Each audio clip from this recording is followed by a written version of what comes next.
Pengumuman yang familiar bergema di Bandara Internasional Soekarno-Hatta, penerbangan Garuda Indonesia GA562 tujuan Surabaya akan segera lepas landas. Aku memeriksa tiket terakhir yang diserahkan penumpang secara mekanis sambil tersenyum tipis.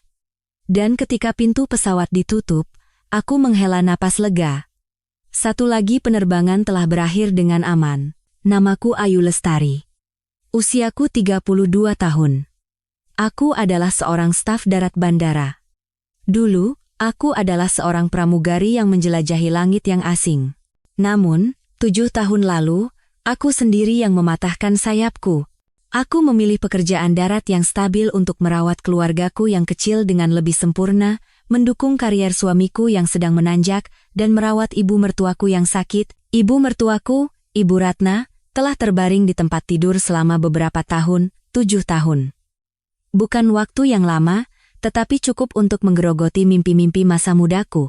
Cukup untuk mengubah seorang gadis yang energik dan mencintai kehidupan menjadi seorang wanita yang hanya tahu tentang pekerjaan, rumah, anak, dan ibu mertua. Aku berpikir pengorbananku adalah hal yang berharga.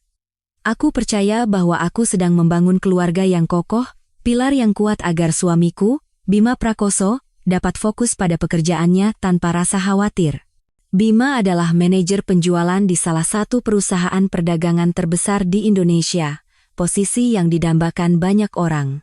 Setiap kali ia dipromosikan, setiap kali ia berhasil mendapatkan kontrak besar, aku merasa bahagia dan bangga seolah-olah itu adalah pencapaianku sendiri. Putra kami, Dava, tahun ini berusia 5 tahun. Anak yang cerdas dan menggemaskan itu adalah perekat hubungan kami dan sumber kebahagiaan tak terhinggaku. Begitulah hidup berjalan, tenang namun sekaligus monoton. Sampai sore hari yang menentukan itu tiba. Ayu, sini sebentar. Itu Mbak Rini, rekan satu timku. Dia adalah wanita yang baik hati meskipun rasa ingin tahunya sangat besar. Ia melambaikan tangan memanggilku dari sudut ruang istirahat. Ekspresi wajahnya tampak agak menyesal dan canggung. Ada apa, Mbak? Tanyaku tanpa berhenti membereskan tumpukan dokumen. Mbak Rini ragu-ragu sejenak, lalu menyodorkan ponselnya ke hadapanku. Ini, suamimu, kan? Di layar, ada sebuah foto yang diambil dengan cukup jelas. Jantungku serasa berhenti berdetak. Pria di foto itu memiliki postur yang kukenal, senyum cerah yang kukenal siapapun bisa melihatnya. Itu jelas suamiku, Bima. Ia sedang merangkul pinggang seorang wanita muda yang cantik dengan latar belakang sebuah bar mewah di hotel tepi pantai. Wanita itu menyandarkan kepalanya dengan mesra di bahunya, tersenyum semanis madu. Latar belakangnya adalah laut biru, pohon kelapa, dan sinar matahari keemasan yang menyilaukan. Bali. Aku langsung mengenali pemandangan itu. Dia bilang. Dia ada perjalanan dinas ke Surabaya, suaraku serak dan kering, tenggorokanku terasa pahit. Mbak Rini menatapku dengan wajah menyesal. Maaf ya, Yu. Keponakanku kerja di hotel itu, dia kenal wajahmu terus kirim foto ini buat nanya ke aku. Aku juga nggak mau percaya, tapi Mbak Rini tidak perlu menyelesaikan kalimatnya. Semuanya sudah sangat jelas. Bima telah membohongiku. Perjalanan dinas ke Surabaya tidak pernah ada. Ia sedang menikmati liburan dengan wanita lain yang jauh lebih muda dan cantik dariku. Foto itu bagaikan belati yang menusuk langsung ke jantungku. Rasanya sakit sampai aku tidak bisa bernapas. 7 tahun pernikahan. 7 tahun pengorbanan dan pengabdianku. Apakah balasannya adalah kebohongan yang tak tahu malu seperti ini? Aku berusaha keras menjaga ketenangan, mengucapkan terima kasih pada Mbak Rini, lalu berjalan terhuyung-huyung kembali ke mejaku. Pikiranku kosong dan linglung. Aku mencoba mengingat tanda-tanda aneh belakangan ini. Panggilan telepon yang ia terima dengan tergesa-gesa di balkon. Sikapnya yang mudah marah tanpa alasan setiap kali aku bertanya kemana ia pergi, atau apa yang ia lakukan. Uang yang keluar dari rekening bersama tanpa tujuan yang jelas. Aku telah menipu diriku sendiri. Aku berusaha meyakini bahwa itu semua karena ia sibuk, karena stres pekerjaan. Tapi ternyata tidak. Semua itu hanyalah alibi untuk menutupi kebenaran yang mengerikan ini. Ia punya wanita lain. Selama 7 tahun terakhir, Aku hidup dalam sandiwara yang ia sutradarai. Aku adalah istri yang berbakti, menantu yang berbakti, ibu yang mengorbankan segalanya untuk anaknya. Dan ia adalah suami yang sukses, anak yang berbakti. Namun di belakangku, ia adalah seorang pembohong dan pengkhianat. Senyumnya, kata-kata cinta yang ia bisikkan, sentuhan lembutnya semua itu palsu. Aku duduk tak bergerak di tengah kebisingan bandara. Tapi di telingaku, yang terdengar hanyalah suara jantungku yang hancur berkeping-keping. Air mata panas dan asin mengalir di pipiku. Aku merasa begitu bodoh dan menyedihkan. Dunia yang kubangun dengan sekuat tenaga kini runtuh tepat di depan mataku. Tanpa sadar, aku mengendarai mobil pulang. Jalan yang biasa kulalui setiap hari, mengapa hari ini terasa begitu asing? Rumah yang kami tinggali bersama, tempat yang kuanggap sebagai surga kecilku, kini tampak seperti sangkar emas yang dingin. Begitu masuk ke dalam, keheningan yang menyesakkan menyelimutiku. Hanya suara detak jam di dinding dan napas kasar ibu mertuaku dari dalam kamar yang memecah keheningan itu. Ibu mertuaku, Ibu Ratna, terserang stroke 3 tahun lalu dan terbaring di tempat tidur. Namun, penyakit itu tidak sedikit pun mengurangi kekejaman dan keangkuhannya. Sejak masih sehat, ia tidak pernah menyukaiku. Ia selalu berpikir bahwa aku, seorang gadis dari desa di Jawa Tengah, tidak pantas untuk putranya yang berharga. Ia sering mengkritikku karena tidak pandai mengurus rumah, tidak ramah, dan tidak segera memberinya cucu laki-laki yang berharga. Bahkan setelah aku melahirkan Dava, ia tidak pernah puas dan selalu membanding-bandingkanku dengan orang lain. Setelah ia jatuh sakit, semua perawatan, mulai dari makan hingga membersihkan buang airnya, aku yang menanganinya. Bima sibuk dan kakak iparku hanya datang sebentar lalu pergi. Meskipun begitu, ia tidak pernah sekalipun menatapku dengan tatapan ramah. Ia menganggap perawatanku sebagai kewajiban dan tugas. Setiap kali ada sesuatu yang tidak ia sukai, ia akan berteriak, mengumpat, bahkan melemparkan barang ke arahku. Aku selalu menahannya dengan mengatupkan gigi, berpikir bahwa itu adalah bagian yang harus kutanggung sebagai menantu dari ibu suamiku. Hari ini, kesabaranku mencapai batasnya. Aku tidak bisa menahannya lagi. Aku masuk ke kamarnya, meletakkan tasku, dan memaksakan suara yang terdengar biasa. Bu, Ayu sudah pulang. Mau makan bubur? Ibu Ratna menatapku sinis. Sudut bibirnya yang miring akibat stroke berkedut dengan jijik. Baru merangkak pulang sekarang? Aku kira kamu lagi kelayapan sama laki-laki lain. Sengaja mau bikin orang tua ini kelaparan sampai mati, ya? Kata-katanya yang tajam semakin mengoyak luka di hatiku. Aku mengepalkan tanganku erat-erat hingga kuku menancap ke telapak tangan. Biasanya aku akan diam, tapi tidak hari ini. Ibu bicara apa? Saya bukan habis main, saya baru pulang kerja. Uang yang saya hasilkan juga untuk biaya hidup rumah ini dan untuk beli obat ibu, kan? Ibu Ratna terkejut dengan perlawananku, matanya melotot. Oh, berani kamu sekarang ya? Cuma karena cari uang recehan begitu kamu berani melawan aku? Kalau bukan karena anakku, kamu itu sudah jadi gelandangan di jalanan. Beraninya kamu, aku tidak lagi berdebat dan keluar dari kamarnya. Aku tidak ingin bertengkar dengan orang sakit, tetapi amarah di dadaku sudah hampir meledak. Aku masuk ke kamar tidur kami, membanting pintu, dan menangis sejadi-jadinya. Aku menangisi kebodohanku, masa mudaku yang terkubur, pengkhianatan suami yang kucintai dengan sepenuh hati, dan kekejaman ibu mertua yang telah kurawat dengan susah payah. Dalam keputusasaan, aku mencari satu-satunya tali penyelamat. Dengan tangan gemetar, aku menekan nomor telepon ibuku. Ibuku tinggal di desa. Selama ini aku hanya berpikir bahwa ia, seperti ibu-ibu Indonesia lainnya, adalah sosok yang lembut dan sabar. Halo, Ayu. Ada apa, nak? Suara hangat ibuku terdengar dari seberang telepon. Mendengar suara ibu, semua kesedihan dan penderitaan yang selama ini kupendam meledak seketika. Aku tidak bisa menahannya lagi. Ibu. Ibu. Aku hanya bisa memanggil namanya sambil terisak. Ayu, kenapa? Ada apa? Apa Bima berbuat sesuatu padamu? Suara ibuku menjadi panik. Aku menarik napas dalam-dalam dan dengan suara terseduh-seduh, aku menceritakan semuanya pada ibu. Tentang foto itu, tentang kebohongan Bima, tentang kekejaman Ibu Ratna, dan tentang rasa sakit serta keputusasaanku. Aku berbicara dengan suara yang patah-patah dan kacau di antara isak tangis. Di seberang telepon, ibuku mendengarkan dengan tenang.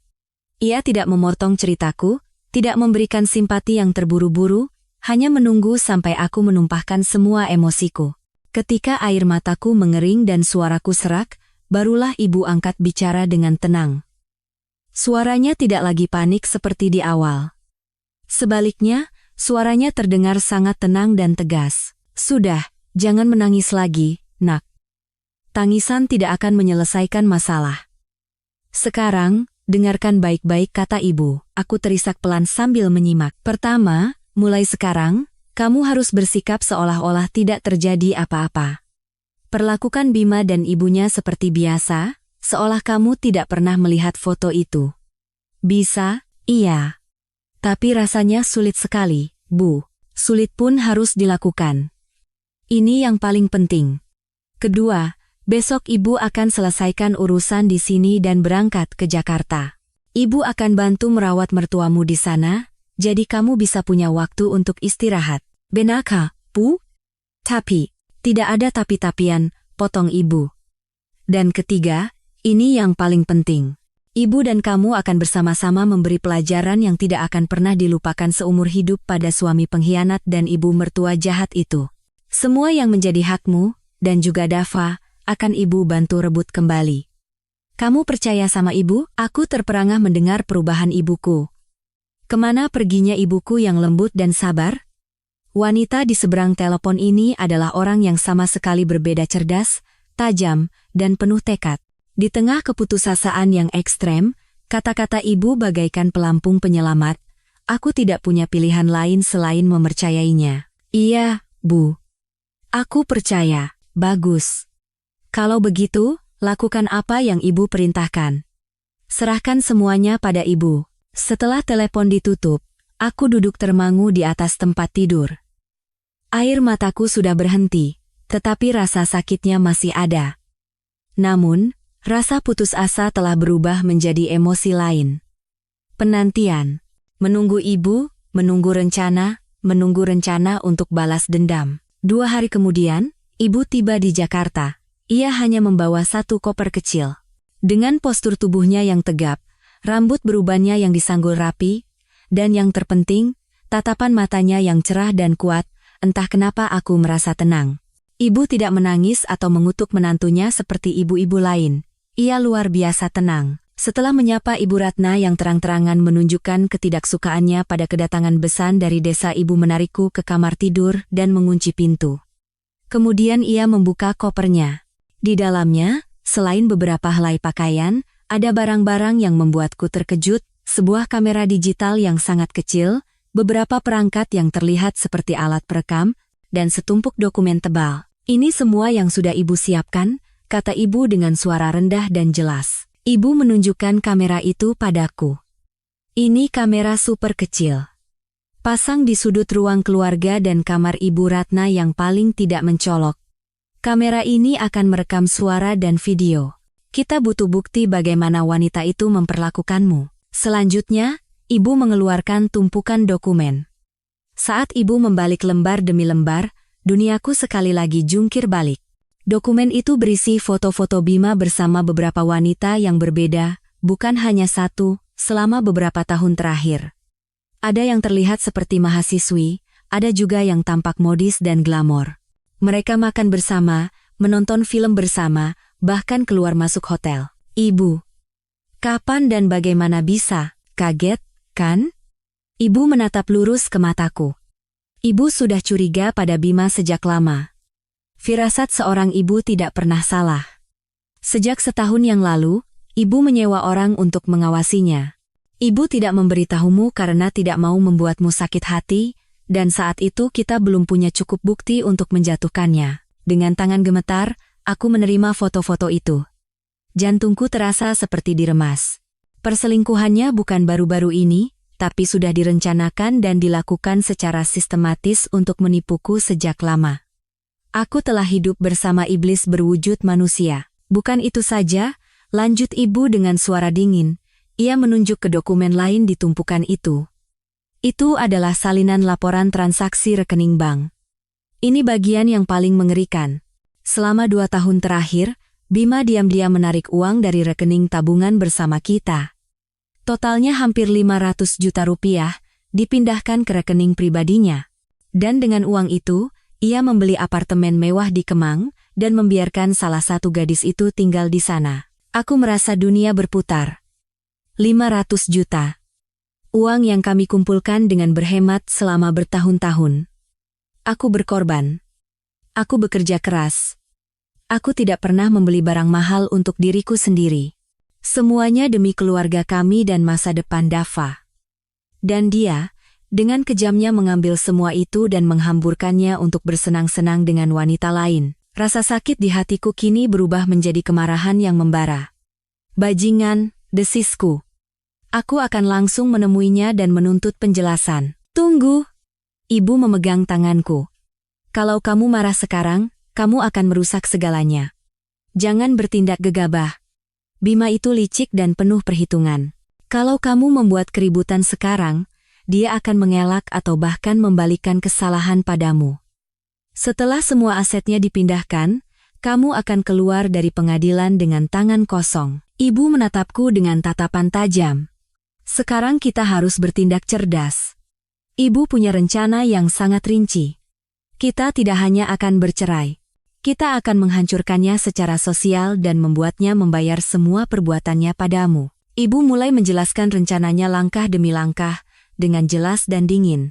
Tahap pertama adalah mengumpulkan lebih banyak bukti tentang perlakuan kasar Bima secara psikologis padaku dan bagaimana Ibu Ratna melindunginya.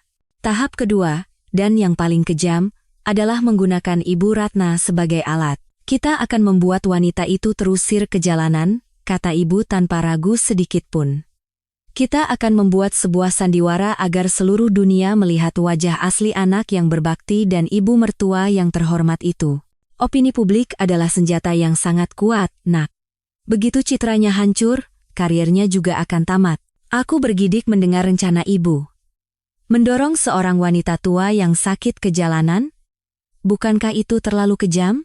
Tetapi bayangan Bima memeluk wanita muda itu, bayangan uang hasil jerih payahku dihamburkan olehnya, muncul kembali. Sisa belas kasihan dalam diriku padam oleh kebencian. Dia dan ibunya telah memperlakukanku lebih kejam dari itu. Mereka tidak pantas dikasihani. Aku akan melakukan seperti kata ibu, kataku dengan suara tegas, aku akan membuatnya menyesal. Ibu mengangguk puas. Pikiran yang bagus, putriku. Mulai saat ini, kamu bukan lagi istri yang lemah. Kamu adalah seorang ibu yang berjuang untuk anakmu, untuk kehormatanmu, dan untuk masa depanmu. Jadilah kuat. Malam itu, aku berbaring di samping ibu, tetapi tidak bisa tidur. Rencana ibu terus berputar di kepalaku. Perang akan segera dimulai. Perang tanpa kompromi. Dan aku, yang tadinya korban, kini siap menjadi seorang pejuang. Keesokan paginya, aku mulai menjalankan tahap pertama dari rencana ibu. Aku harus membuat keberadaan ibu di rumah ini tampak wajar dan legal agar Bima dan ibunya tidak curiga. Saat Bima bersiap-siap untuk berangkat kerja, aku dengan hati-hati memulai percakapan. Mas, kataku dengan suara yang sengaja dibuat lirih dan ragu-ragu. Belakangan ini badanku rasanya kurang enak. Mungkin karena terlalu banyak pekerjaan, dan merawat ibu sendirian juga terasa berat. Bagaimana kalau ibu dari desa datang ke sini untuk beberapa hari? Sekalian melepas rindu, bisa juga bantu-bantu merawat ibu, menurutmu bagaimana? Bima, yang sedang memasang dasinya, berbalik dan mengerutkan kening. Ia menilaiku dari atas sampai bawah. Aku berusaha memasang ekspresi selelah dan sepucat mungkin. Entah karena wajahku benar-benar terlihat buruk, atau karena alasan lain, ia langsung mengangguk. Boleh juga. Bagus kalau ibumu datang. Kamu jadi tidak terlalu lelah, dan aku juga bisa hemat, tidak perlu sewa perawat. Kata-kata terakhirnya bagaikan pisau yang menusuk hatiku. Di matanya, ibuku tidak lebih dari seorang perawat gratis. Aku menundukkan kepala untuk menyembunyikan tatapan benciku, tetapi dalam hati aku menambahkan satu baris lagi ke dalam daftar dosanya. Maka, ibuku secara resmi tinggal bersama kami. Bima tidak curiga sedikit pun, bahkan tampak senang karena beban merawat ibunya yang tua berkurang. Ia sama sekali tidak tahu bahwa keberadaan ibuku adalah awal dari kehancurannya. Sejak hari pertama, ibu mulai bekerja. Ia berakting sebagai wanita desa yang lugu, pendiam, dan hanya tahu bekerja dalam diam. Saat Bima sudah berangkat kerja, ibu dengan cekatan memasang 2 kamera super kecil yang ia bawa. Satu disembunyikan di balik pot tanaman di sudut ruang keluarga, menghadap langsung ke sofa tempat Ibu Ratna biasa menonton TV. Satu lagi dipasang dengan cerdik di atas lemari di kamar Ibu Ratna, dengan pemandangan ke seluruh ruangan. Semuanya dilakukan dengan sempurna tanpa meninggalkan jejak. Sejak ibu datang, hidupku memang terasa lebih ringan. Ibu mengambil alih perawatan Ibu Ratna. Ia memasak bubur bergizi dan dengan sabar menyuapinya sesendok demi sesendok. Ia membersihkan kamarnya hingga bersih dan wangi. Setiap malam, ia memijat lengan dan kaki Ibu Ratna. Ibu melakukan semua itu dalam diam dan dengan tulus. Sikapnya sangat kontras dengan sikap Ibu Ratna yang tajam dan cerewet. Dan seperti yang ibu duga, Ibu Ratna sama sekali tidak berterima kasih atas perawatan ibu. Sebaliknya, ia menjadi semakin sombong dan kejam. Mungkin ia berpikir bahwa ibuku, sama sepertiku, adalah orang yang harus tunduk pada perintahnya. "Hei, Besan, bubur hari ini asin sekali. Kamu mau membunuhku?" "Ya." Ibu Ratna membanting mangkuk bubur yang telah dimasak ibu dengan susah payah selama berjam-jam. Bubur panas tumpah ke lantai, bahkan mengenai tangan ibu. Ibu tidak berkata apa-apa, hanya diam-diam membersihkan lantai dengan lap, lalu kembali ke dapur untuk memasak bubur yang lain. "Jalanmu kenapa begitu? Lambat seperti kura-kura. Cepat bantu aku ke kamar mandi. Kalau tidak, aku akan kencing di celana. Baju ini kenapa warnanya hitam begini? Sial sekali. Kamu mendoakanku cepat mati, ya? Cepat ganti dengan yang lain." Setiap teriakan dan perlakuan kasar Ibu Ratna terekam tanpa kecuali oleh kamera. Ketika Bima pulang, ia akan berubah menjadi wanita tua yang mengeluh dengan manja, mengatakan bahwa ibu tidak merawatnya dengan baik dan lebih baik saat dirawat olehku. Bima, seperti biasa, hanya percaya pada kata-kata ibunya. Ia akan menyalahkanku. "Kamu urus ibumu itu." Ibu mengeluh terus. "Kalau mau panggil orang, panggil yang cekatan. Ibumu itu sudah tua dan lambat, bagaimana bisa merawat orang sakit?" Aku hanya menunduk dan menjawab iya, tapi dalam hati aku tertawa. "Teruslah bicara. Teruslah berakting. Semua kata-kata dan tindakan kalian akan menjadi bukti yang memberatkan kalian sendiri. Setiap kali mendapat perlakuan buruk dari Ibu Ratna, ibu akan menarikku ke kamar dan menunjukkan rekaman video yang baru saja diambil. Lihat, ini yang kita butuhkan. Biarkan wanita itu menunjukkan sifat aslinya. Semakin jahat dan kejam dia, semakin sukses sandiwara kita nanti." Melihat ibu menganalisis video dengan tenang, aku merasa kagum sekaligus sedikit takut. Ibu menghitung semuanya dengan sangat cermat. Ia seperti seorang jenderal yang sedang menyusun strategi di medan perang, dan aku adalah bidak penting di papan catur itu. Papan catur di mana kemenangan harus menjadi milik kita. Sementara ibu fokus mengumpulkan bukti dari Ibu Ratna, tugasku adalah mencari celah pada Bima. Rencana ini membutuhkan kesabaran dan kemampuan akting yang luar biasa.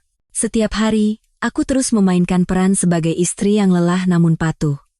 Aku tidak lagi bertanya kemana ia pergi atau apa yang ia lakukan. Aku tidak lagi secara terang-terangan memeriksa ponselnya. Sebaliknya, aku menunggu kesempatan. Dan kesempatan itu datang pada suatu malam akhir pekan. Bima pulang dalam keadaan mabuk berat setelah minum-minum dengan klien. Ia melemparkan dirinya ke tempat tidur dan tertidur pulas. Ponselnya terlempar ke samping. Jantungku berdebar kencang. Inilah saatnya, aku diam-diam mengambil ponselnya. Tanganku gemetar saat memasukkan kata sandi. Untungnya, ia masih menggunakan tanggal lahirku sebagai kata sandi. Sebuah kebiasaan yang ironis dan menyakitkan. Layar menyala, dan dunia lain Bima terbentang di depan mataku. Di galeri foto, bukan hanya foto di Bali yang ditunjukkan Mbak Rini, ada ratusan foto lainnya. Bima dan kekasihnya yang bernama Fania ada di mana-mana, di restoran mewah di Jakarta, di atas kapal pesiar di Labuan Bajo, di sebuah resor di Raja Ampat. Mereka berpelukan, berciuman, dan tertawa bahagia. Ada juga foto-foto yang diambil di kamar hotel dengan spray putih dan pencahayaan kuning yang romantis. Mereka benar-benar terlihat seperti sepasang kekasih yang bahagia. Rasa sakit kembali menusuk dadaku dengan tajam dan dingin. Aku menarik napas dalam-dalam, menyeka air mata, dan terus mencari bukti. Di aplikasi pesan WhatsApp, aku menemukan percakapan Bima dan Fania. Mereka saling memanggil sayang. Mereka saling bercerita tentang kegiatan sehari-hari dan merencanakan liburan berikutnya, dan mereka membicarakan aku. Mereka menyebutku istri tua, mesin pembuat anak, dan beban di rumah. Sayang, sabar sedikit lagi ya sama perempuan itu. Begitu posisiku di perusahaan aman, aku akan langsung menceraikannya. Saat itu kita bisa hidup bersama dengan tenang, tulis Fania. Iya, aku tahu. Aku akan mengganti semua penderitaanmu, sayang, balas Bima, disertai emoji hati. Aku membacanya dengan tangan dan kaki gemetar. Ia bukan hanya berselingkuh, ia sudah merencanakan untuk mencampakkanku sejak lama. Tetapi yang lebih membuatku terkejut adalah bukti-bukti finansial. Di email dan pesan, aku menemukan bukti pemesanan tiket pesawat, bukti pembayaran tas, jam tangan, dan perhiasan mewah, dan yang paling mengerikan, bukti transfer. Ratusan juta rupiah ditransfer dari rekening Bima ke rekening Fania dengan keterangan uang jajan dari sayang. Seluruh tubuhku terasa membeku. Itu uangku. Uang hasil keringat dan air mataku. Aku menggunakan uang itu untuk membayar listrik dan air, biaya sekolah anak, dan obat ibu mertua. Dan dia menggunakan uang itu untuk membiayai kekasihnya. Tidak berhenti di situ. Aku menemukan hal-hal yang lebih menakutkan di riwayat pencarian internetnya, pengacara perceraian terbaik, cara pembagian harta gono gini tanpa rugi, cara agar suami yang berselingkuh bisa dapat hak asuh anak.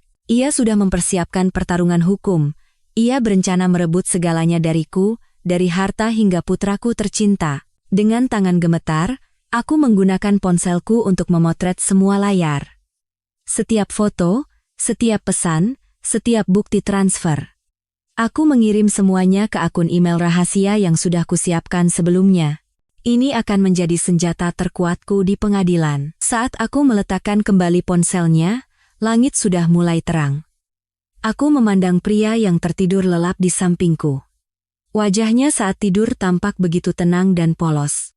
Tetapi aku tahu, di balik penampilan itu, bersembunyi sesosok iblis. Iblis yang egois, licik, dan kejam. Cintaku padanya telah mati. Sepenuhnya. Kini di hatiku hanya tersisa kebencian dan tekad untuk membuatnya membayar. Aku diam-diam keluar dari kamar dan pergi ke kamar ibu. Ibu belum tidur, ia menungguku. Tanpa berkata apa-apa, aku menunjukkan semua yang baru saja kutemukan. Ibu memeriksanya satu persatu dengan teliti. Wajahnya tidak menunjukkan emosi, tetapi matanya berkilat dingin. Bagus, kata ibu. Bukti sudah hampir terkumpul semua.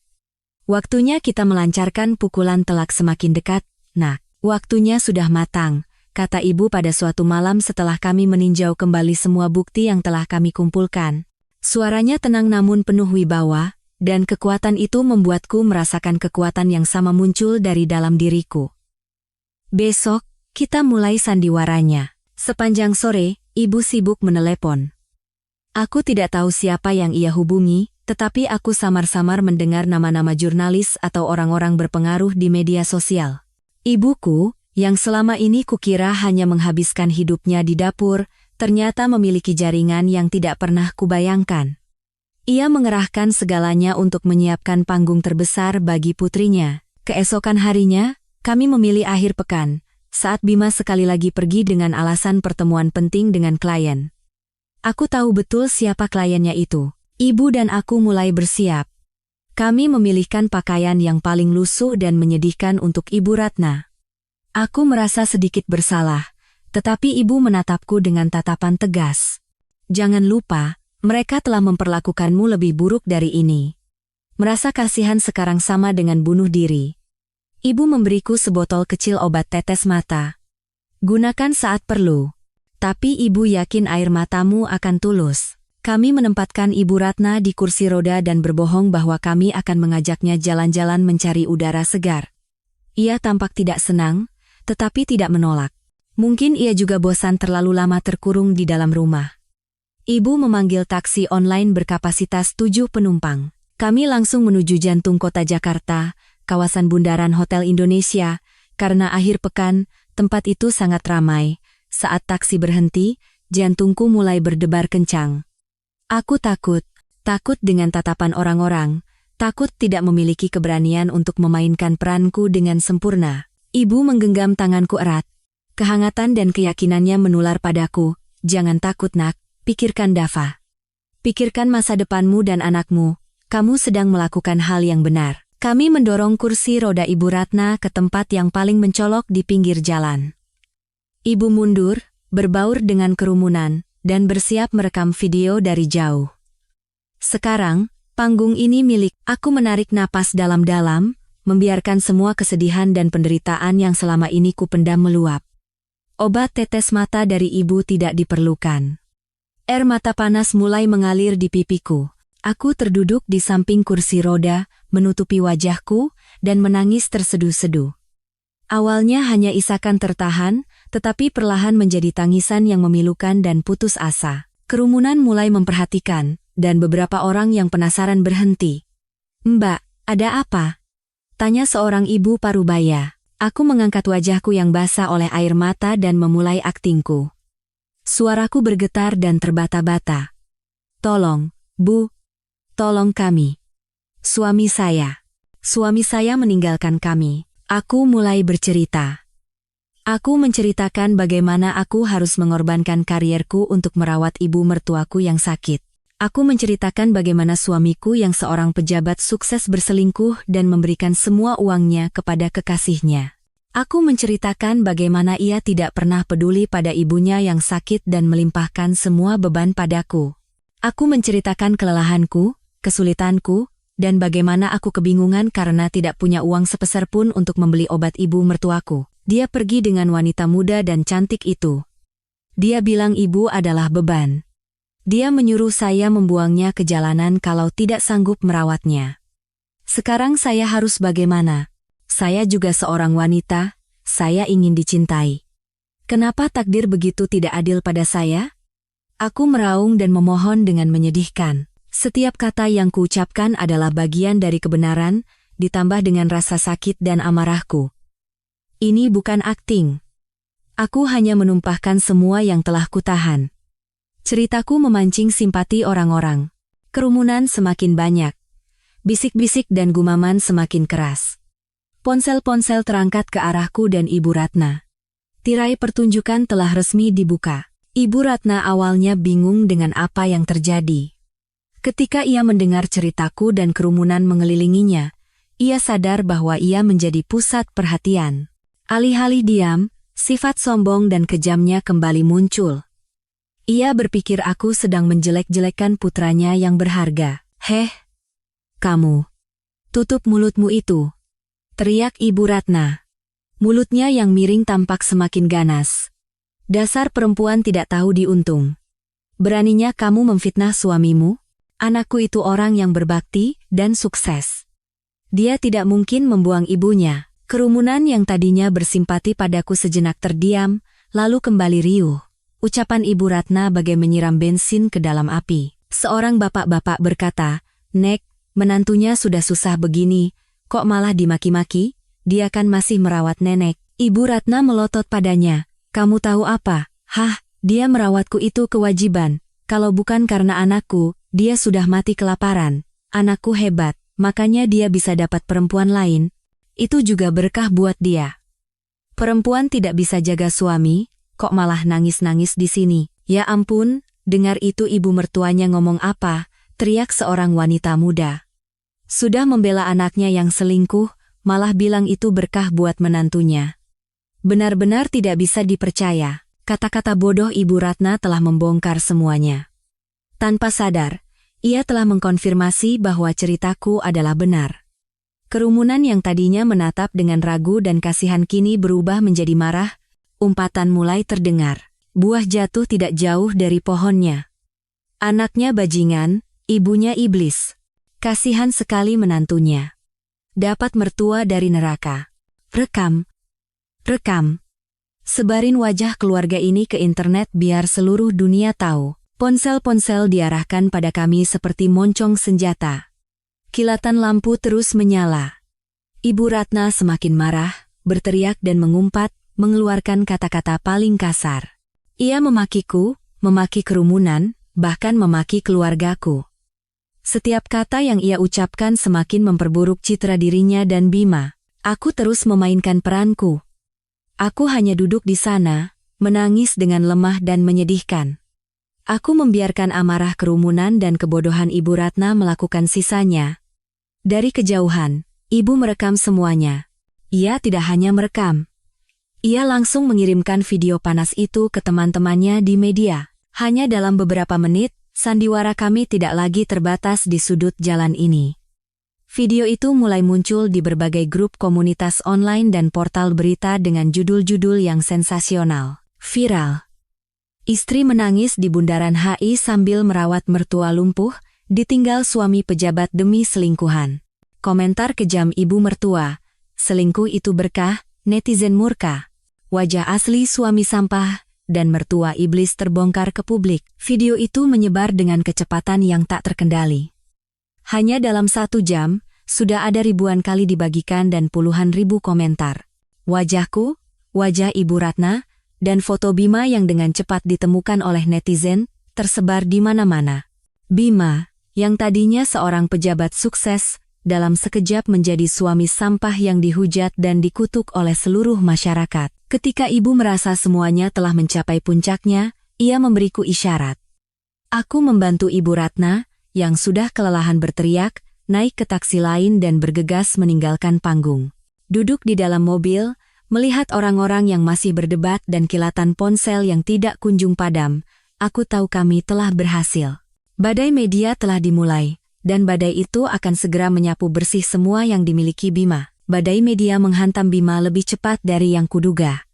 Saat itu, ia sedang duduk di lounge bisnis bandara bersama kekasihnya, bersiap untuk perjalanan dinas berikutnya ke Labuan Bajo. Ia mungkin sedang menikmati kopinya dengan santai sambil melihat ponsel, membayangkan liburan yang akan datang dengan puas. Lalu ia melihatnya. Seorang teman mengirimkan tautan berita dengan pesan. "Bro, ini istrimu bukan? Ada apa?" Aku bisa membayangkan ekspresi Bima saat itu. Wajah santainya pasti berubah menjadi kaget, lalu pucat, dan akhirnya menjadi marah besar. Ia melihat fotoku yang sedang menangis, foto ibunya di kursi roda, dan wajahnya sendiri yang sedang dihujat di mana-mana. Ia membaca komentar-komentar yang mengutuk dan menghujatnya serta keluarganya. Liburan dibatalkan seketika. Bima berlari keluar dari bandara, mencegat taksi, dan melaju pulang seperti orang gila. Ia tidak meneleponku sekalipun. Ia pasti ingin menghadapiku secara langsung. Ketika Bima mendobrak pintu dan masuk ke rumah, aku dan ibu sedang minum teh dengan tenang di ruang keluarga. Ibu Ratna sedang tidur di kamarnya setelah diberi obat penenang. Begitu melihatku, Bima menggeram seperti binatang buas yang terluka. "Ayu, apa yang sudah kamu lakukan?" Ia berlari ke arahku dan mengangkat tangannya seolah ingin menamparku. Ibu bangkit dan berdiri di depanku. "Sabar, Bima. Kalau mau bicara, bicaralah baik-baik, jangan main tangan. Minggir, Bu. Ini urusan kami suami istri." Bima mendorong ibu, tetapi untungnya ibu berhasil menyeimbangkan diri. Ia menunjuk lurus ke wajahku dengan mata merah karena marah. "Apa maumu? Hah? Kamu mau menghancurkanku, kan? Kenapa kamu melakukan ini?" Aku berakting sesuai skenario yang ibu arahkan. Aku meringkuk, berpura-pura sangat ketakutan. Aku hanya mengajak ibu jalan-jalan. Orang-orang melihatku menangis dan bertanya, jadi aku hanya menceritakan yang sebenarnya. Yang sebenarnya? Bima tertawa sinis. Yang sebenarnya adalah kamu sengaja mempermalukanku dan seluruh keluarga ini.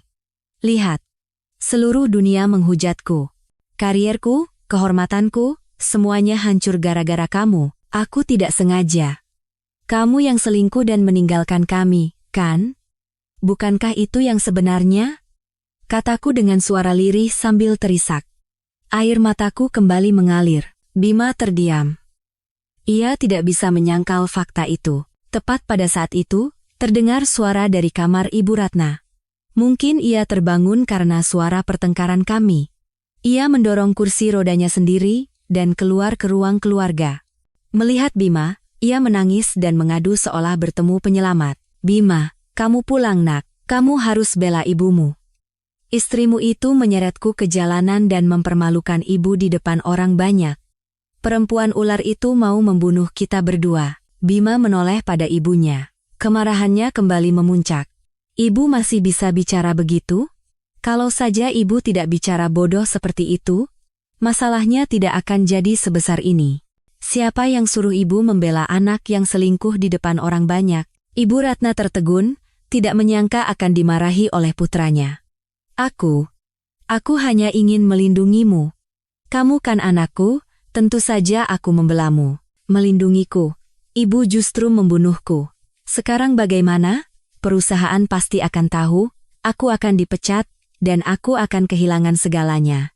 Ini semua gara-gara ibu. Dihina habis-habisan oleh putranya, amarah Ibu Ratna juga memuncak. Kamu berani menyalahkanku? Dasar anak tidak tahu berterima kasih. Siapa yang sudah menutupi semua perbuatanmu? Siapa yang membantumu membereskan masalah Sinta dulu? Kalau bukan karena aku, kamu sudah dipenjara sejak lama. Beraninya kamu padaku. Cukup. Teriak Bima dengan wajah ngeri. Percakapan singkat namun sengit itu terekam seluruhnya oleh alat perekam kecil yang sejak tadi diam-diam diletakkan ibu di atas meja. Sinta. Istri pertama Bima. Apa yang terjadi padanya? Ucapan Ibu Ratna telah mengungkap sebuah rahasia yang lebih mengerikan dari sekadar perselingkuhan. Aku dan ibu saling berpandangan. Kami telah mendapatkan bukti yang lebih berharga dari emas. Bima dan ibunya, dalam kemarahan mereka, telah menggali kuburan mereka sendiri. Bima sadar ia telah salah bicara. Ia tidak lagi berdebat dengan ibunya dan mencoba melampiaskan amarahnya padaku, tetapi sia-sia. Aku hanya menangis, dan ibu melindungiku. Akhirnya, ia meninju dinding sekali dengan keras, lalu masuk ke kamar tidur dan membanting pintu. Malam itu, seluruh rumah diselimuti ketegangan dan keheningan yang menyesakkan. Tetapi di kamar kami berdua, secercah harapan baru menyala. Kami telah memegang kartu truf terakhir untuk menghabisi Bima. Gelombang media sosial hanyalah permulaan. Serangan yang sesungguhnya serangan yang akan memutus sumber penghidupan Bima dimulai olehku dan ibu keesokan paginya. Kami tidak memberinya waktu untuk membalas. Ibu, yang sudah berpengalaman, dengan hati-hati menulis sendiri sebuah surat anonim. Surat itu tidak berisi umpatan atau kata-kata jahat, melainkan ditulis dengan nada yang sangat objektif dan sopan, seolah-olah ditulis oleh pihak ketiga yang marah dengan insiden ini. Surat itu dikirim ke email bersama Dewan Direksi dan tim HRD di perusahaan Bima. Isi surat itu merinci insiden di Bundaran HI, menyoroti bagaimana Bima, sebagai manajer penjualan yang mewakili citra perusahaan, telah melakukan tindakan tidak bermoral dan melanggar undang-undang perkawinan. Tapi bukan itu saja. Ibu dengan cerdik melampirkan bukti-bukti terkuat yang kami miliki, foto-foto mesra Bima dan Fania yang diurutkan secara kronologis untuk menunjukkan hubungan terlarang mereka telah berlangsung lama, bukti pembayaran dan transfer rekening yang menunjukkan pengeluaran besar untuk kekasihnya. Pukulan telaknya adalah ini. Ibu menandai dengan warna merah pengeluaran-pengeluaran yang dilaporkan Bima sebagai biaya representasi klien atau perjalanan dinas, padahal sebenarnya digunakan untuk membiayai kekasihnya. Ia telah menyalahgunakan jabatannya untuk menggelapkan dana perusahaan secara halus. Surat itu diakhiri dengan pertanyaan yang menusuk. Apakah seorang manajer yang memiliki kehidupan pribadi yang amoral, integritas yang dipertanyakan, dan melakukan tindakan tidak jujur seperti ini, pantas untuk mewakili citra dan kepentingan sebuah perusahaan besar? Kami mengirim email itu dari sebuah warung internet, warnet, agar tidak meninggalkan jejak. Tak lama kemudian, ponsel Bima mulai berdering tanpa henti. Ia mengurung diri di kamarnya. Aku bisa mendengar suaranya yang panik saat menjelaskan, membela diri, dan bernegosiasi di telepon. Tapi semuanya sudah terlambat. Sore harinya, Sebuah pengumuman internal dikeluarkan oleh perusahaan Bima. Ia dinonaktifkan dari jabatannya tanpa batas waktu untuk penyelidikan lebih lanjut. Citra sebagai manajer yang kompeten dan menjanjikan yang telah ia bangun dengan susah payah, hancur total. Pada saat yang sama, Fania juga mulai merasakan akibatnya. Foto dan informasi pribadinya dibongkar habis-habisan oleh netizen. Ia dicap sebagai pelakor, perebut laki orang, yang tak tahu malu dan perusak rumah tangga. Akun media sosialnya dipenuhi dengan hujatan dan cacian. Tekanan dari publik, keluarga, dan teman-temannya membuatnya tidak tahan. Malam itu, Fania menelepon Bima. Aku sengaja berjalan melewati pintu kamarnya dan menguping pembicaraan mereka. Mas, kita putus saja. Suara Fania terdengar terisak di seberang telepon. Aku tidak tahan lagi. Ini semua gara-gara kamu. Hidupku hancur karena kamu. Semua orang memandangku seperti penjahat. Fania, tenang dulu, dengarkan aku. Aku akan selesaikan semuanya. Bima berusaha memohon. Selesaikan? Apa yang mau kamu selesaikan? Kamu bahkan tidak bisa mengurus dirimu sendiri. Kamu sudah dipecat, tidak punya uang, tidak punya kehormatan. Aku tidak mau berurusan lagi dengan orang sepertimu. Jangan cari aku lagi. Fania menutup telepon. Bima tertegun. Aku mendengar suara ia memukul meja dan mengumpat dengan marah.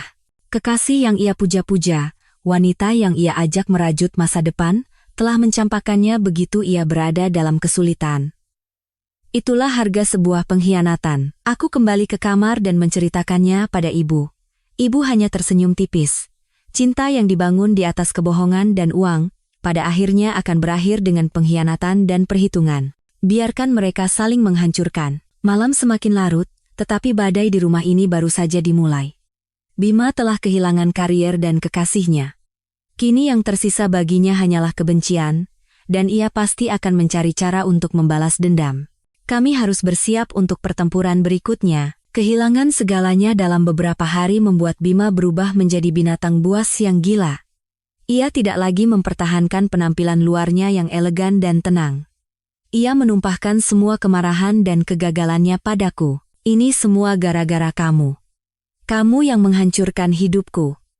Geramnya setiap kali kami berpapasan. Kamu pikir kamu menang? Aku tidak akan melepaskanmu. Ia tidak lagi berani menyentuhku. Mungkin karena takut pada ibu, atau takut aku akan mendapatkan lebih banyak bukti. Sebaliknya, ia menyiksaku dengan kata-kata. Ia menyebutku wanita jahat, wanita yang membalas kebaikan dengan air tuba. Ia mengutukku agar tidak pernah bisa bahagia, tetapi kami sudah mengantisipasi semua ini. Ibu menasihatiku untuk tetap diam sepenuhnya. Jangan melawan, jangan berdebat. Diamku membuatnya semakin marah. Dan ketika ia tidak bisa berbuat apa-apa padaku, ia menggunakan cara yang paling licik. Suatu pagi saat aku bersiap-siap berangkat kerja, 2 orang polisi berseragam muncul di depan rumah. Mereka memberitahuku bahwa mereka menerima laporan dari warga bahwa aku telah menganiaya dan menyiksa ibu mertuaku yang tua dan sakit. Pelapornya tidak lain adalah Bima. Aku terdiam. Aku tidak percaya ia bisa begitu tak tahu malu. Ia sendiri yang menelantarkan ibunya, dan sekarang ia berani menuduhku. Bima berdiri di belakang kedua polisi itu, menatapku dengan tatapan penuh kemenangan. Ia pasti berpikir telah berhasil menyudutkanku. Ia ingin menggunakan hukum untuk membalas dendam dan mencemarkan nama baikku, tapi ia salah. Aku dan ibu sudah siap menghadapi situasi ini. Silakan masuk, Pak Polisi, kata ibu dengan tenang.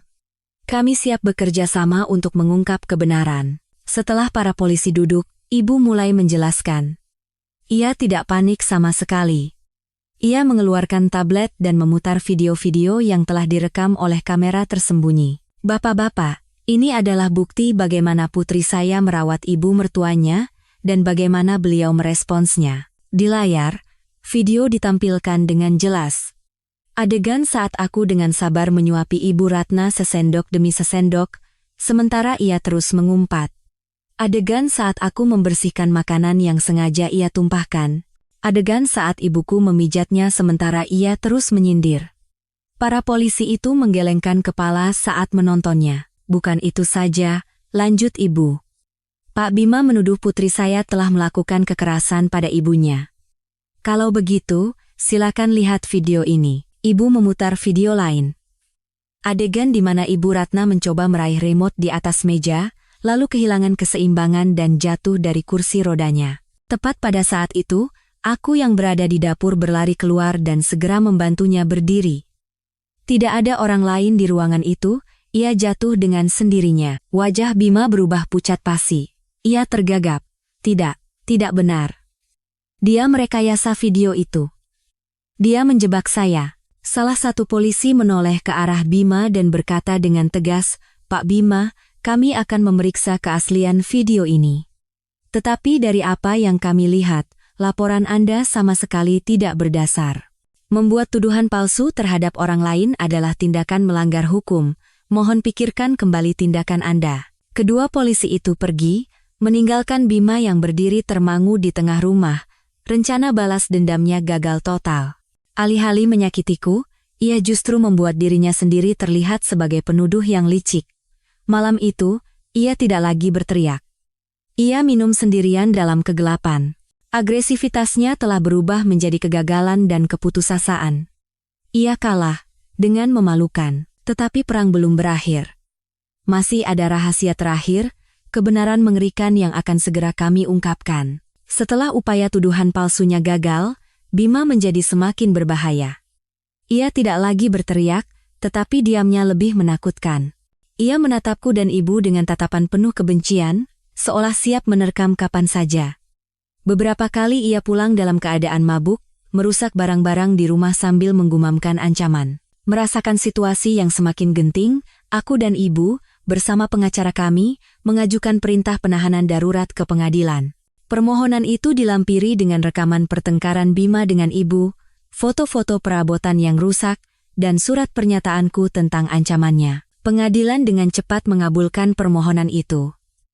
Bima dilarang mendekatiku, putraku, dan rumah kami dalam radius 100 meter. Pada saat yang sama, untuk mencegahnya terus memindahkan aset, pengacaraku meminta pengadilan untuk membekukan semua aset atas nama Bima, rekening bank, dan properti hingga proses perceraian selesai. Bima menerima surat perintah dari pengadilan di rumah. Ia membacanya, wajahnya menjadi pucat dan tangannya gemetar. Ia diusir dari rumahnya sendiri, dan semua akses finansialnya diblokir. Ia benar-benar terpojok. Saat Bima diam-diam mengemasi pakaiannya untuk pergi, ia tidak menatapku, tetapi aku bisa merasakan kebencian yang luar biasa di matanya. Saat pintu dibanting, aku akhirnya bisa menghela napas lega. Akhirnya, kami berdua mendapatkan kedamaian sejenak. Tetapi tepat ketika aku berpikir bisa beristirahat, sebuah panggilan telepon tak terduga menyeretku ke dalam badai yang lebih besar. "Halo, apa benar ini dengan Mbak Ayu?" Suara seorang wanita muda yang agak kukenal terdengar dari seberang telepon. "Iya, saya sendiri. Ini siapa ya?" "Saya. Vania." "Vania. Kekasih Bima." Jantungku serasa mencelos. Kenapa ia meneleponku? Untuk mengejek? Memprovokasi? Ada apa? Suaraku sedinjines. Tolong jangan tutup teleponnya." Suara Vania menjadi panik. "Saya telepon bukan untuk cari gara-gara. Saya mau bantu Mbak. Saya punya sesuatu yang sepertinya sangat Mbak butuhkan." Aku diam, curiga. Vania melanjutkan dengan suara gemetar. "Mas Bima. Dia itu iblis. Bodoh sekali saya sampai percaya padanya. Setelah berita Mbak viral, dia datang ke saya, mengancam dan minta uang. Dia bilang kalau saya tidak menuruti kemauannya, dia tidak akan melepaskan saya. Saya takut sekali, Mbak." Vania mulai menangis. Waktu bertengkar, dia keceplosan. Dia menceritakan sesuatu yang sangat mengerikan. Tentang istri pertamanya, Mbak Sinta. Nama Sinta disebut lagi. Kali ini bukan dari mulut Ibu Ratna, tetapi dari mulut kekasih Bima. "Cerita apa?" tanyaku, merasakan jantungku berdebar kencang. Dia bilang, "Kematian Mbak Sinta bukan karena kecelakaan alergi obat. Dia bilang dia sendiri yang melakukannya. Mbak Sinta, sama seperti Mbak sekarang, tahu kalau dia selingkuh dan minta cerai. Karena takut kehilangan harta dan kehormatannya, dia dengan licik membunuh Mbak Sinta. Seluruh tubuhku mendingin. Ucapan yang dilontarkan Ibu Ratna ternyata benar. Bima bukan hanya seorang peselingkuh dan pelaku kekerasan. Ia adalah seorang pembunuh. Bagaimana aku bisa percaya padamu? Aku berusaha tetap tenang. Saya punya buktinya, kata Fania cepat. Dia menceritakan semuanya saat mabuk. Dia bilang dia menukar obat penenang Mbak Sinta dengan obat yang bisa memicu syok anafilaksis yang fatal. Tapi dia tidak tahu kalau di lorong rumah sakit hari itu ada CCTV. Dia berhasil mengambil rekaman aslinya dan menghancurkannya. Tapi saya diam-diam sudah membuat salinannya untuk berjaga-jaga. Saya akan kirimkan ke Mbak. Saya hanya minta satu hal. Nanti di pengadilan, tolong jangan beratkan saya. Saya juga korban yang ditipu olehnya. Segera setelah panggilan berakhir, Fania mengirimkan file video itu ke emailku. Aku dan ibu membukanya dengan tangan gemetar. Videonya buram dan tanpa suara, tetapi isinya cukup untuk membuat siapapun yang melihatnya merinding. Itu adalah rekaman Bima yang diam-diam memasuki kamar rawat Sinta di tengah malam. Ia melihat sekeliling, lalu dengan cepat mengeluarkan suntikan dari sakunya dan menyuntikkannya ke dalam infus istrinya. Kemudian, ia keluar dari kamar dengan tenang. Beberapa jam kemudian, alarm dari monitor jantung Sinta berbunyi, dan para perawat bergegas masuk. Semuanya sangat jelas. Ini bukan lagi bukti perselingkuhan. Ini adalah bukti pembunuhan. Aku dan ibu duduk termangu di dalam kamar. Kebencian dalam diriku kini telah berubah menjadi rasa takut dan jijik. Aku telah hidup bersama seorang pembunuh berdarah dingin selama 7 tahun. Ibu, sekarang kita harus bagaimana? Tanyaku gemetar. Ibu, setelah terkejut sejenak, kembali tenang seperti biasanya. Ia menggenggam tanganku erat, tatapannya tegas. Jangan takut, nak, keadilan akan ditegakkan. Iblis itu harus membayar semua dosanya. Besok kita bawa ini ke pengacara. Gugatan cerai ini bukan lagi sekadar perceraian biasa. Akhirnya, hari sidang terakhir gugatan cerai kami tiba. Udara di dalam ruang sidang terasa hikmat dan menyesakan. Aku duduk di kursi penggugat. Di sampingku ada ibu dan pengacaraku, Pak Haris, seorang pria parubaya yang tenang namun dengan tatapan mata yang tajam. Di seberang, Bima duduk dengan penampilan kuyu dan lesu. Ia menatapku dengan mata cekung yang penuh kebencian. Di sampingnya duduk seorang pengacara muda yang tampak percaya diri. Sidang dimulai. Pihak Bima maju lebih dulu. Pengacaranya mencoba menggambarkanku sebagai istri pencemburu yang buta, yang merekayasa segalanya untuk mencemarkan nama baik suaminya dan merebut hartanya. Ia mengklaim bukti perselingkuhan hanyalah kesalahpahaman, dan Bima hanya menjalin hubungan sosial dengan rekan kerjanya. Yang mulia hakim, klien saya, Bapak Bima Prakoso, adalah seorang suami dan ayah yang sangat mencintai keluarganya, serta anak yang berbakti. Namun, karena tekanan pekerjaan, ia terkadang lalai pada keluarga. Alih-alih memahami dan berbagi, Ibu Ayu Lestari justru menaruh curiga tanpa dasar, bahkan tega membawa ibu mertuanya yang tua dan sakit ke jalanan untuk mempermalukan suaminya.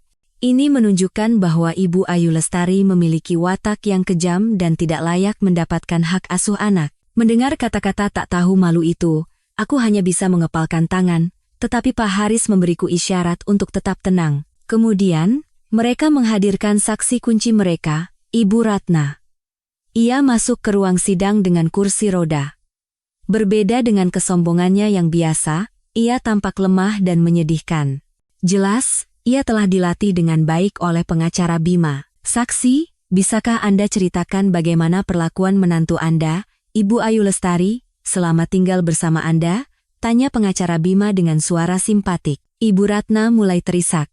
Sangat berat, Pak Pengacara, dia menganiaya saya, membuat saya kelaparan, dan memaki saya. Suatu kali dia bahkan mendorong saya sampai jatuh. Dia bilang saya ini beban dan parasit. Dia juga berkomplot dengan ibunya untuk mengusir saya dari rumah. Ia menangis dan mengadu dengan menyedihkan, membuatku seolah-olah menantu paling tidak berbakti dan paling kejam di dunia. Bima di sampingnya mengangguk-angguk, berpura-pura khawatir pada ibunya. Mereka memainkan drama yang sempurna di depan pengadilan. Setelah kesaksian Ibu Ratna selesai, ruang sidang hening. Semua mata tertuju padaku, campuran antara kasihan dan celaan. Kini giliran pengacaraku, Pak Haris, untuk berdiri. Ia tidak terburu-buru, dengan tenang ia mengajukan satu pertanyaan pada Ibu Ratna. Saksi, apakah Anda yakin semua yang baru saja Anda katakan adalah kebenaran? Tentu saja benar.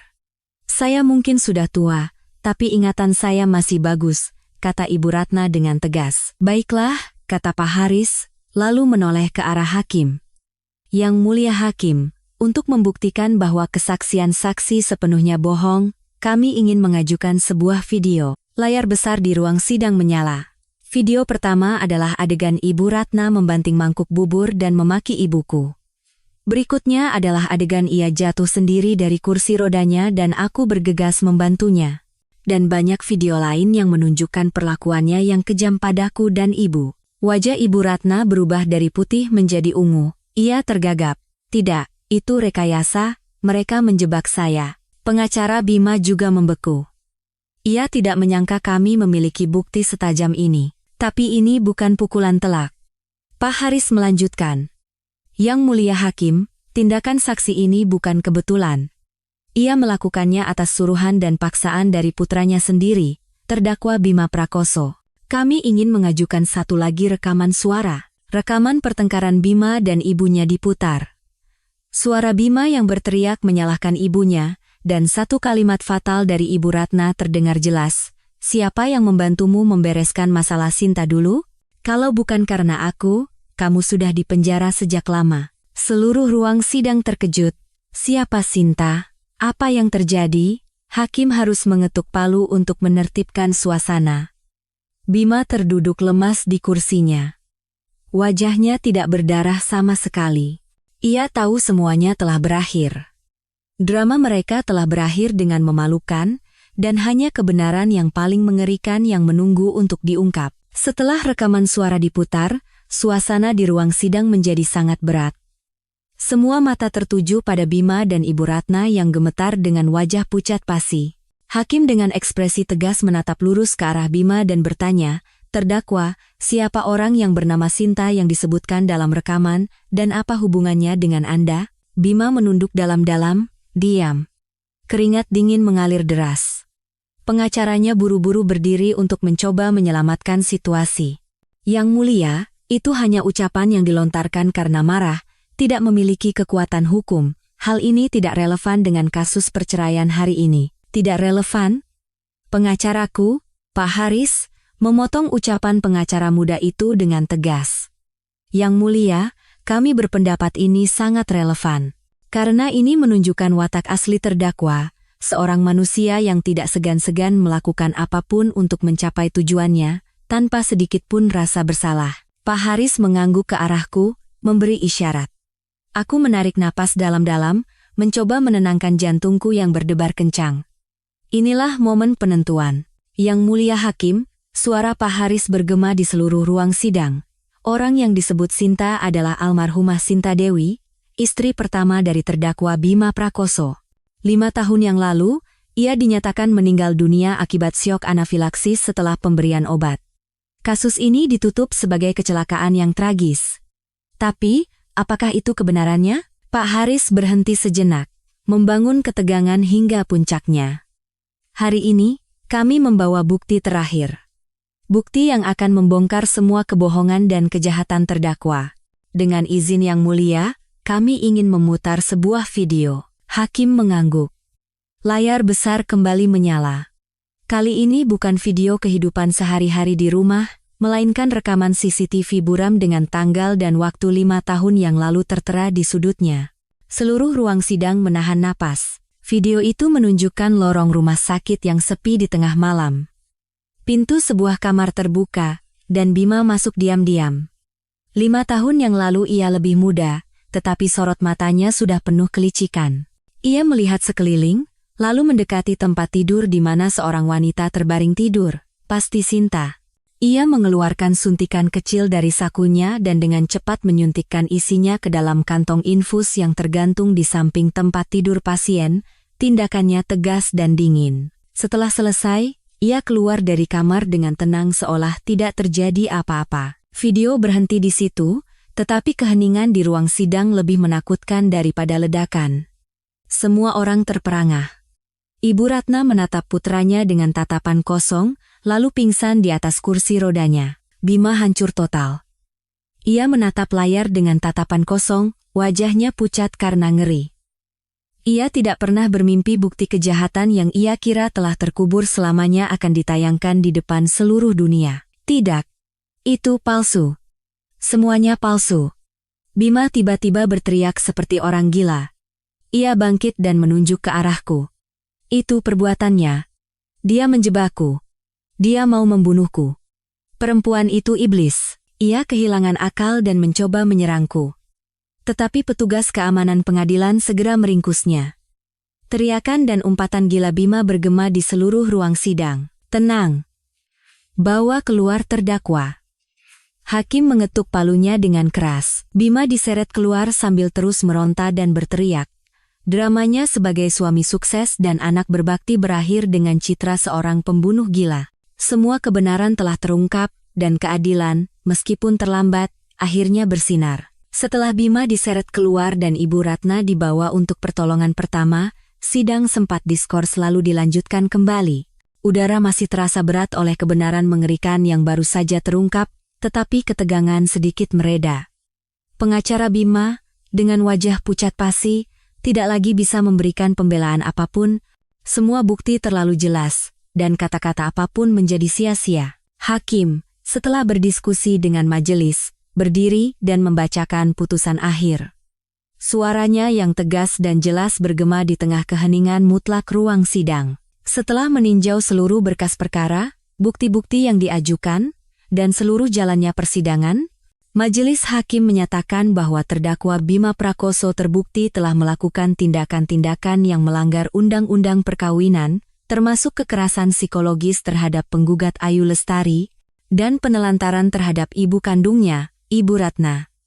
Tindakan-tindakan ini telah menyebabkan luka fisik dan batin yang mendalam bagi penggugat dan menjadi penyebab utama keretakan rumah tangga. Hakim berhenti sejenak dan menatap lurus ke arahku.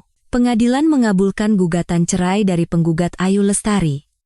Hubungan perkawinan antara Ayu Lestari dan Bima Prakoso secara resmi berakhir mulai hari ini. Mendengar itu, aku menghela napas lega. Akhirnya, aku bebas. Hakim melanjutkan. Mengenai hak asuh anak, mempertimbangkan cacat moral dan perilaku tidak pantas dari terdakwa Bima Prakoso, maka diputuskan bahwa ia tidak memiliki kualifikasi dan syarat untuk mengasuh anak.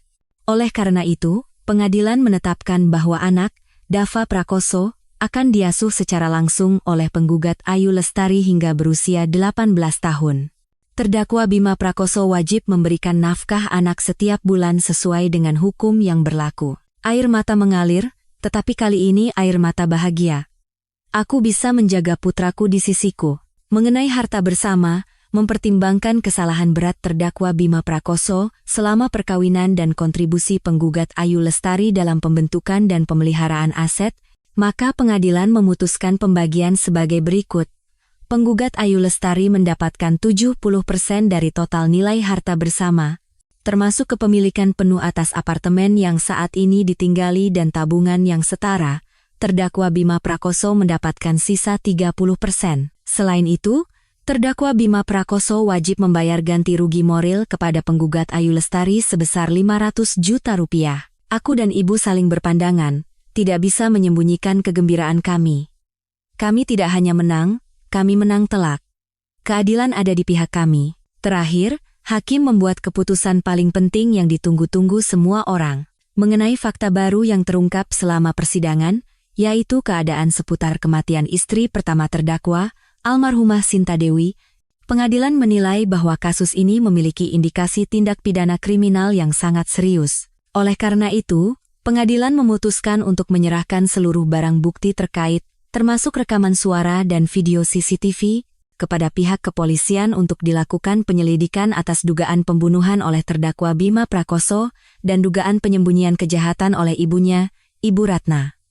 Putusan ini berlaku seketika, palu hakim diketuk, mengakhiri persidangan yang penuh drama. Aku menang, Aku mendapatkan kembali kebebasanku, kehormatanku, anakku, dan semua yang menjadi hakku. Dan Bima, ia tidak hanya kehilangan segalanya, tetapi juga akan menghadapi pengadilan hukum atas dosa mengerikan yang telah ia perbuat. Saat pintu pengadilan ditutup, sebuah pintu baru yang lebih cerah dalam hidupku terbuka. Saat melangkah keluar dari gedung pengadilan, langit Jakarta hari itu luar biasa cerah dan biru. Sinar matahari keemasan yang menyilaukan jatuh di pundakku, seperti pelukan hangat yang menenangkan. Aku menarik napas dalam-dalam, merasakan udara kebebasan. Perang telah berakhir. Mimpi buruk selama 7 tahun akhirnya sirna. Ibu menggenggam tanganku erat. Matanya berbinar bahagia. Ibu bilang apa, nak? Keadilan selalu berpihak pada orang baik. Kita menang. Kami tidak langsung pulang, melainkan mencari sebuah restoran yang tenang untuk merayakannya. Itu adalah makanan paling lezat yang pernah kumakan selama bertahun-tahun. Tidak ada lagi beban, tidak ada lagi kekhawatiran. Hanya ada kami berdua, dan kebahagiaan karena telah terbebas. Berita persidangan menyebar dengan cepat. Media sekali lagi ramai. Kali ini, Bima bukan lagi sekadar suami sampah, melainkan pembunuh berdarah dingin. Saat kejahatannya terungkap, kemarahan publik semakin memuncak. Perusahaan lama Bima segera mengumumkan pemecatan resminya, menyatakan bahwa mereka tidak akan menoleransi tindakan yang melanggar hukum dan moral. Semua pintu seolah tertutup di depan Bima. Sementara itu, terjadi hal lain yang tak terduga.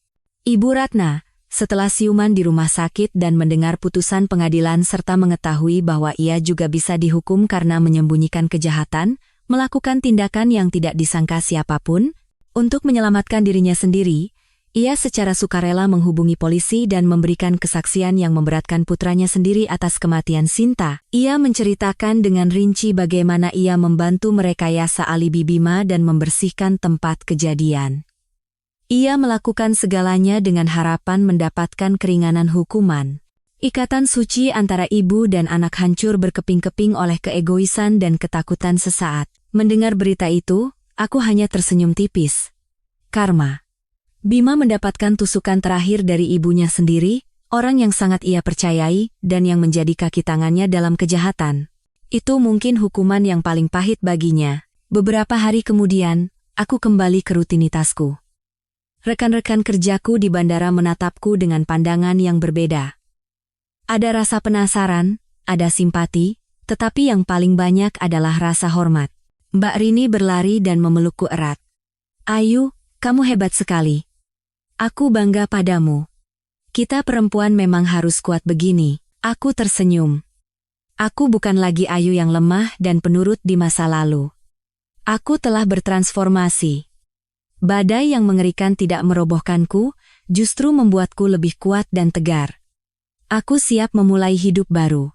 Hidup yang hanya ada aku, putraku, dan hari-hari tenang yang terbentang di depan. Hidup tanpa Bima dan Ibu Ratna terasa luar biasa tenang.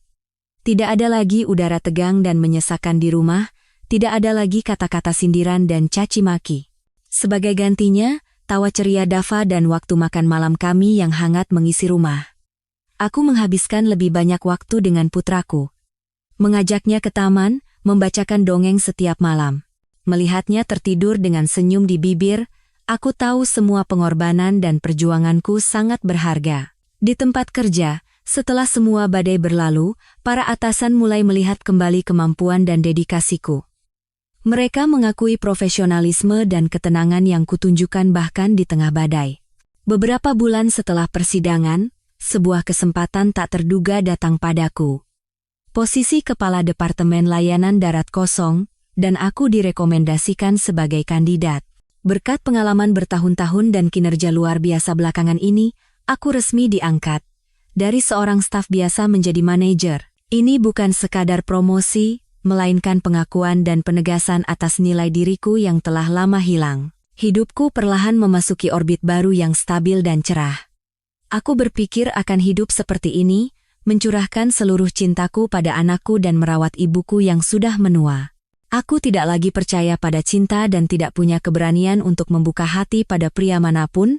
Luka yang ditinggalkan Bima di hatiku terlalu dalam. Tetapi hidup selalu punya kejutan. Aku bertemu Arya dalam sebuah rapat gabungan antar departemen di bandara. Ia adalah kepala tim keamanan, seorang pria berusia akhir 30-an, tinggi, tegap, dan berpenampilan ramah. Yang paling mengesankanku adalah senyumnya yang hangat dan tatapan matanya yang tulus. Dalam rapat itu, saat aku mempresentasikan beberapa masalah dalam proses kerjasama, beberapa orang menunjukkan ketidaknyamanan, tetapi Arya mendengarkan dengan sangat fokus. Ia tidak hanya setuju dengan usulanku, tetapi juga memberikan solusi yang sangat masuk akal dari sudut pandang keamanan. Caranya berbicara yang tenang, menghargai, dan konstruktif membuatku langsung merasa simpati. Setelah rapat selesai, ia yang pertama kali menghampiriku. "Selamat siang, Bu Ayu. Saya Arya Nugraha. Presentasi Anda tadi sangat mengesankan." "Terima kasih," jawabku sambil tersenyum sedikit malu. "Masukan dari Bapak juga sangat membantu." Kami berbicara lebih lanjut tentang pekerjaan. Aku mengetahui bahwa Arya adalah orang yang sangat cerdas, pengertian, dan bertanggung jawab. Berbeda dengan Bima yang tampak hebat dari luar tetapi kosong di dalam, Arya memancarkan rasa aman yang bisa diandalkan. Sejak hari itu, kami sesekali berpapasan di bandara. Setiap kali bertemu, ia selalu menyapaku dengan senyum yang sangat ramah. Terkadang ia memberiku secangkir kopi hangat sambil berkata, kelihatannya lelah sekali. Perhatiannya yang tidak berlebihan namun cermat membuat hatiku hangat. Hubungan kami berkembang sangat alami dan perlahan. Ia tidak pernah bertanya tentang masa laluku. Aku yakin ia pasti pernah mendengar ceritaku yang heboh, tetapi ia hanya diam-diam berada di sisiku, mendengarkan ceritaku tentang pekerjaan dan Dava. Ia bercerita tentang tim keamanannya, tentang hobinya membaca dan merawat tanaman. Suatu hari, saat kami minum teh bersama setelah bekerja, aku memberanikan diri bertanya, "Apa Anda tidak penasaran dengan masa lalu saya?" Arya menatapku. Tatapannya masih hangat. "Saya percaya masa lalu seseorang tidak mendefinisikan siapa dia saat ini. Yang saya lihat, Bu Ayu adalah wanita yang kuat, ibu yang hebat, dan manajer yang kompeten. Bagi saya, itu sudah cukup." Kata-katanya membuat jantungku bergetar. Untuk pertama kalinya dalam bertahun-tahun, aku merasa benar-benar diakui dan dihargai. Tunas kecil kepercayaan dan harapan mulai tumbuh di hatiku yang kering. Aku pikir mulai sekarang hari-hariku akan cerah, tetapi awan gelap yang tak terduga kembali datang. Ibuku, pilar kekuatanku, belakangan ini sering batuk dan berat badannya turun drastis. Awalnya kami berdua menganggapnya hanya karena perubahan cuaca dan usia, tetapi ketika gejalanya tidak membaik, aku membawa ibu untuk pemeriksaan kesehatan lengkap. Saat memegang hasil pemeriksaan, aku merasa tanah di bawah kakiku runtuh. Ibu didiagnosis menderita kanker paru-paru stadium awal. Penyakit mengerikan yang hanya kudengar di sinetron, kini menimpa orang yang paling kucintai. Aku hampir terduduk lemas di koridor rumah sakit. Rasa takut kehilangan ibu ribuan kali lebih besar daripada rasa sakit saat dikhianati. Namun, justru ibu yang paling tenang. Ia menggenggam tanganku dan berkata dengan suara yang masih tegar, "Ini kan masih stadium awal, apa yang ditakutkan? Pengobatan sekarang sudah sangat canggih. Kanker bukan vonis mati. Ibu masih harus melihat putri ibu bahagia, masih harus melihat Dava tumbuh besar dan menikah." Sikap optimis ibu membangkitkanku. Aku menyeka air mata dan berjanji pada diri sendiri untuk menjadi kuat. Ibu telah berjuang untukku, sekarang giliranku berjuang untuk ibu. Aku segera mengambil cuti, mengatur semua pekerjaan agar bisa fokus merawat ibu. Aku mencari dokter terbaik, meneliti metode pengobatan terbaru. Aku memasak makanan bergizi untuk ibu, menemaninya jalan-jalan setiap hari untuk menghiburnya. Selama ibu di rumah sakit, Arya hampir setiap hari datang menjenguk. Ia tidak banyak mengucapkan kata-kata penghiburan kosong. Ia hanya diam-diam membawakan sebotol teh krisan hangat, beberapa buku bagus, atau hanya duduk menemani ibu bermain catur. Ia juga sangat pandai menenangkan Dava, menjelaskan pada anak itu bahwa neneknya hanya sedikit lelah dan akan segera sehat kembali. Kehadirannya yang tenang namun kokoh memberikan kekuatan besar bagi kami bertiga. Suatu malam, saat hanya berdua dengan ibu di kamar rumah sakit, Ibu tiba-tiba memegang tanganku dan menceritakan sesuatu yang belum pernah kudengar sebelumnya. Kamu tahu, kenapa ibu begitu tegas membantumu saat masalah dengan Bima dulu? Aku menggeleng. Ibu menatap keluar jendela, pandangannya jauh. Karena ibu tidak mau kamu mengulangi kesalahan ibu. Ayahmu dulu juga seorang pengkhianat. Aku terkejut. Ayah meninggal saat aku masih sangat kecil. Dalam ingatanku, ayah adalah sosok yang lembut dan menyayangi istri serta anaknya. Ibu tersenyum sedih. Itulah citra yang ibu ingin kamu ingat tentang ayahmu. Tapi kenyataannya, dia juga berselingkuh dan sangat menyakiti ibu. Waktu itu, ibu juga hampir menyerah sepertimu. Tapi ibu tidak bisa, karena kamu. Ibu memilih diam dan sabar demi memberimu keluarga yang utuh. Tapi ibu salah. Kesabaran ibu tidak membawa kebahagiaan. Itu hanya membuat ibu hidup dalam penderitaan dan tidak bisa menahan orang yang ingin pergi. Ibu hidup sebagai wanita lemah dan penurut seumur hidup. Makanya, saat hal itu terjadi padamu, ibu berjanji pada diri sendiri, putriku tidak boleh mengulangi kesalahan yang sama. Kamu harus hidup berbeda dari ibu. Kamu harus kuat dan merebut kebahagiaan serta martabatmu sendiri. Mendengar cerita ibu, air mataku kembali tumpah. Aku memeluknya erat. Di balik sosoknya yang tajam dan penuh tekad, tersembunyi masa lalu yang penuh penderitaan dan pengorbanan. Ia mengubah penderitaannya menjadi kekuatan untuk melindungi putrinya. Aku merasa kasihan sekaligus semakin kagum padanya. Jangan khawatir, Bu, kataku terisak. Aku akan hidup dengan sangat bahagia. Termasuk untuk ibu, ibu harus sembuh. Harus, Bu. Ibu tersenyum sambil mengelus kepalaku. Iya, ibu tahu, nak. Ujian seperti ini tidak akan merobohkan ibu. Ujian ini tidak merobohkanku. Sebaliknya, itu membuatku menyadari nilai keluarga dan cinta, dan aku tahu, bahkan di saat-saat tergelap pun, akan ada tangan yang menolongku bangkit. Tangan ibuku, dan tangan hangat Arya. Setelah perawatan intensif, kesehatan ibu membaik secara signifikan. Dokter mengatakan respons pengobatannya sangat efektif berkat deteksi dini dan sikap positif pasien.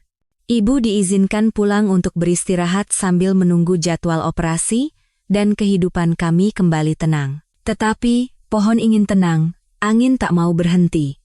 Suatu malam akhir pekan, saat Arya sedang berkunjung dan menghabiskan waktu bersama kami, tiba-tiba bel pintu berbunyi dengan keras.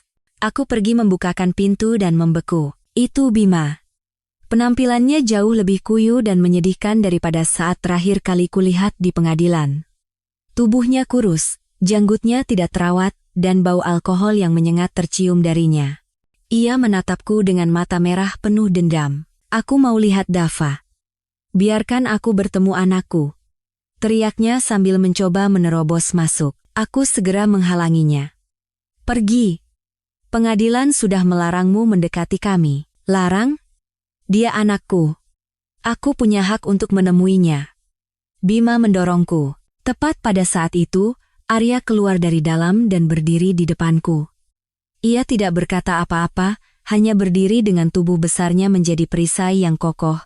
Melihat Arya, kecemburuan dan kemarahan Bima kembali memuncak. Siapa kamu? Oh, jadi kamu orangnya. Kamu yang merebut istri dan anakku. Ia berlari dengan membabi buta untuk memukul Arya. Tetapi Arya, dengan profesionalismenya sebagai petugas keamanan, dengan mudah menghindar dan dengan cepat melumpuhkan Bima. Pak Bima, Anda mabuk. Sebaiknya Anda pulang. Suara Arya masih tenang, tetapi tegas. Jangan paksa saya untuk mengambil tindakan lebih keras. Mendengar keributan, Dava berlari keluar dari kamarnya. Melihat penampilan Bima yang menakutkan, anak itu berteriak ketakutan dan memeluk kaki Arya erat-erat. Om Arya, takut. Usir om itu. Tindakan putranya adalah tusukan terakhir di jantung Bima. Ia tertegun melihat putranya mencari perlindungan pada pria lain. Agresivitasnya hilang, digantikan oleh ekspresi kekalahan dan penderitaan yang luar biasa. Ia tidak berkata apa-apa lagi, berbalik dan berjalan terhuyung-huyung pergi. Punggungnya tampak sangat kesepian di bawah cahaya lampu jalan yang redup. Setelah Bima pergi, Arya berbalik dan menenangkan Dava. Ia menggendong anak itu, menyeka air matanya, dan menceritakan cerita lucu untuk membuatnya lupa akan rasa takutnya. Melihat pemandangan itu, hatiku terasa hangat. Malam itu, setelah ibu dan Dava tidur, aku dan Arya duduk di ruang tamu. Aku berterima kasih padanya karena telah melindungi kami. Arya menatapku, tatapannya lebih lembut dan tulus dari sebelumnya. Ayu, katanya. Aku tidak ingin menjadi orang yang hanya melindungimu di saat-saat seperti ini. Aku ingin berada di sisimu dan Dava setiap hari, merawat dan melindungi kalian. Ia berlutut dengan satu kaki dan mengeluarkan sebuah kotak beludru kecil dari sakunya. Saat kotak itu dibuka, di dalamnya ada sebuah cincin perak yang sederhana namun elegan. Ayu Lestari, maukah kamu menikah denganku? Aku terdiam, membeku. Air mataku kembali mengalir, tetapi kali ini air mata haru dan bahagia. Saya janda dengan satu anak. Apa Anda yakin? Tanyaku tergagap. Arya berdiri dan memegang tanganku. Sangat yakin. Aku mencintaimu, Ayu. Termasuk masa lalu dan semua lukamu. Aku menyayangi Dava seperti anakku sendiri. Aku tidak akan memaksamu melupakan masa lalu. Aku hanya minta izinmu untuk berjalan bersamamu menuju masa depan. Kalau kamu khawatir, kita bisa membuat perjanjian pranikah. Aku tidak butuh apapun darimu. Aku hanya butuh kamu dan Dava. Kata-katanya yang tulus meruntuhkan semua tembok dan ketakutan di hatiku.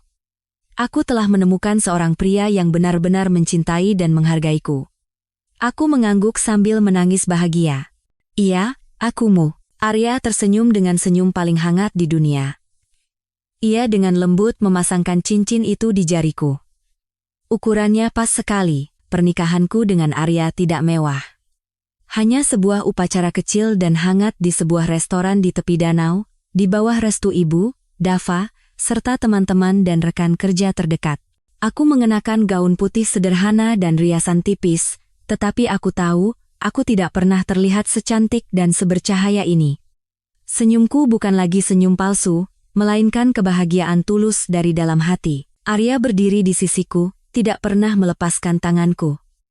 Ia tampak gagah dan tegap dalam setelan jasnya. Dava, yang mengenakan setelan jas kecil yang sama dengan Arya, berlari ke sana kemari sambil terus memanggil ayah Arya. Anak itu telah sepenuhnya menerimanya seperti ayah kandungnya sendiri.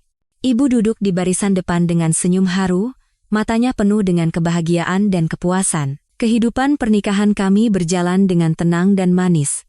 Arya adalah suami dan ayah yang luar biasa. Ia selalu pulang tepat waktu, membantu pekerjaan rumah, dan mengajari Dava mengerjakan PR. Ia tidak pernah lupa hari jadi kami dan selalu menyiapkan kejutan-kejutan kecil untukku. Ia menghargai pekerjaanku, selalu mendengarkan, dan memberikan nasihat yang tulus. Bersamanya, aku merasakan kedamaian dan keamanan yang mutlak. Dava semakin hari semakin lengket dengan ayah Arya. Setiap malam, mereka berdua akan membaca buku bersama sambil tertawa. Arya mengajari Dava bermain sepak bola dan cara memperbaiki mainan yang rusak. Ia mengisi kekosongan cinta seorang ayah yang belum pernah dirasakan anak itu sebelumnya. Sementara keluarga kecil kami tenggelam dalam kebahagiaan, kabar tentang Bima dan Ibu Ratna sesekali terdengar.